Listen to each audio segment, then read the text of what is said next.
मी सरलाच cooking रेसिपीमध्ये आपलं स्वागत आहे। आजची रेसिपी आहे गुळाचा शिरा। त्यासाठी आपण घेतलेला आहे इथे एक वाटी रवा घेतलेला आहे मी। त्यानंतर इथे काजू बदाम वेलची घेतलेली आहे। त्यानंतर यामध्ये मी तूप घेतलेला आहे। त्यानंतर त्यासाठी मी इथे गोळ घेणार आहे। त्यामधून हे बघा, आपल्याला जो गोळ लागेल ना तो आपण यामध्ये कट करून घेऊया। हे बघा, गोळ मी असं कट करून घेतलेला आहे। गोळ घालणार आहे त्याला एक वाटी। गॅसवर कढई ठेवलेली। आता आपण कढई तापल्यानंतर त्यामध्ये टाकणार आहोत आपण हे तूप।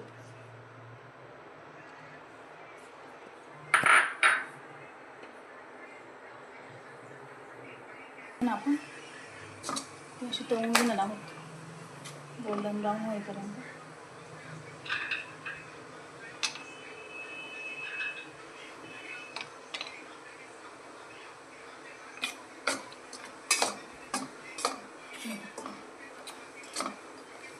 आता हे ना आपल्याला अशी प्लेटमध्ये काढून घ्यायचे आहे।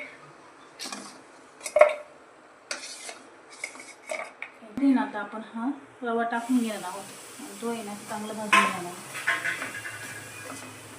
घालू शकतो, वेलची पण टाकू शकतो, याने ना स्मेल खूप छान येते।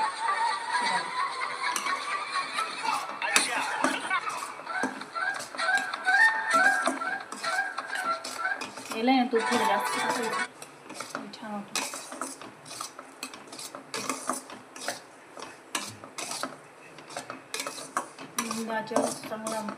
बिल्कुल बनाना नहीं चाह रहा था।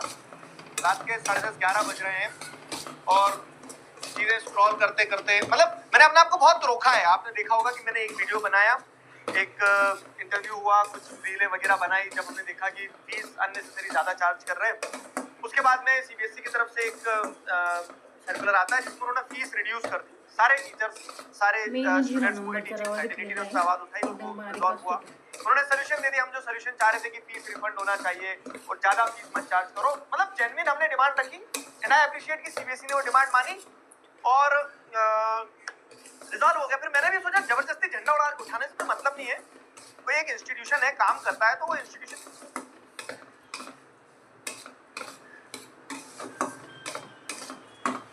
आता हा ना असा गोल्डन ब्राऊन झालेला आहे। आता आपण हा ना प्लेटमध्ये काढून घेणार आहोत।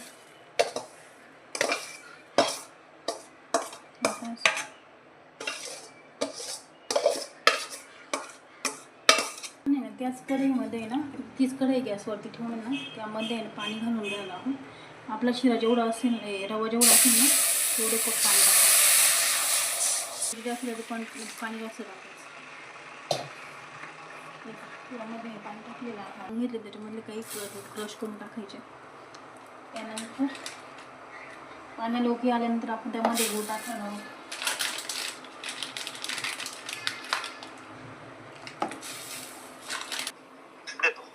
आता हे पहा, गूळ आहे ना आपण यामध्ये येण्याचा मेल्ट करून घ्यायला आहोत। पाण्याला चांगली उकळी येऊन द्यायची।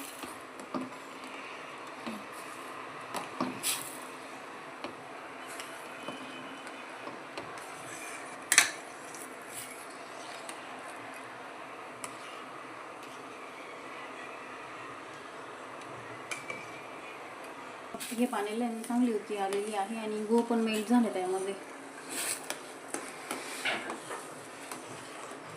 आता यामध्ये ना आपण हा जो रवा होता ना भाजले तो टाकून घेणार आहोत। असं हलवून घेणार आहोत।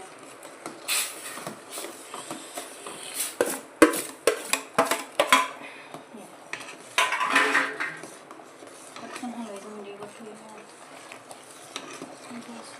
आता 2-3 मिनिटं आहे ना आपण त्याला बारीक मंद आचेवरती शिजवून घेणार आहोत।